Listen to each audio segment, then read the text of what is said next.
when you returned from the Navy and you were in college, you got your first job, how did you see your future?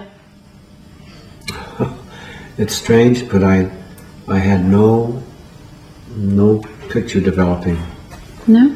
That no one had ever, since my father died when I was so young, and there were no one that had ever tutored me about a career, what you're going to do, how you evolve, or etc. So I just, well, there's some natural kind of future ahead. And so when did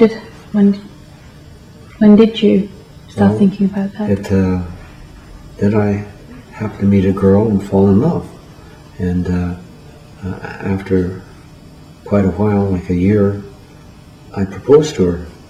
And after quite a while, about a day, she accepted. And so the acceptance time came on a Sunday, and then that was very exciting, etc. And she lived about 90 miles away, working in a hospital, so we only see each other on weekends. And so the next day, I was driving to work, all full of the glow of, boy, now we're going to have a family and kids and all that. And then all of a sudden, it occurred to me, oh, I'm getting to work, I better think about it. And for some reason there was a flash, and all I saw suddenly was a totally uneventful hallway, well lit. It went on as far as one could see. And on the right-hand side, every 20 or 30 feet was a door that must have led into some office. And I thought, all of a sudden I realized, hey, that's my career in my own mind, that I don't have any goal. And it's strange, I don't remember ever thinking before that seriously about a career goal. So I thought, oh boy, it's about time I developed a career goal, so what should I develop? And it was a sign of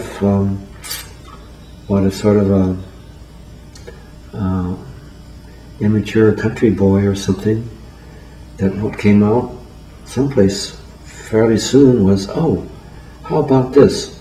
Suppose I plan for a career that will maximize the value that career has to mankind. And oh, wow, that sounds great. So, okay. How did you feel? Oh, that seems great. Now it's a challenge to find out what that would be. But then it wasn't until 2 or 3 months later that the second wave hit me. And that's after I'd been in the library and read all about different kinds of careers and goals and the things that people had created and solved this or that big problem or solved this disease or something. And it wasn't long before I just sort of felt, gee, the world doesn't need more engineering as far as I can see, so okay, what should I do? Change careers to become an educator or something of this sort? Oh wow, that's big. And then I even went to work and thought, well, who had been the people that had created the biggest change in the world, see? Just of any kind. Oh, well, the people that ended up starting new religions, oh yes, those people in touch, well, I'm not up to that. So, well, then it was the guys, the bad guys, like Genghis Khan and stuff. Oh, wow. And then I thought, well, geez. And it was 2 or 3 months of that kind of study. And one Saturday I just said, gee, it's just so complex. Trying to find what you would do that would make the big difference. And all of a sudden, flash, that was a second epiphany that said, well, gee, mankind does have an increasing number of really tough, complex problems. And, and to deal with them, oh yes, they have to be dealt with collectively. And, oh yes, our collective ability to deal with complex, urgent problems, as far as I know, isn't increasing all that fast, but the complex, urgent problems, I'm just sure, are going to come accelerating out of us. Why were you so sure about that?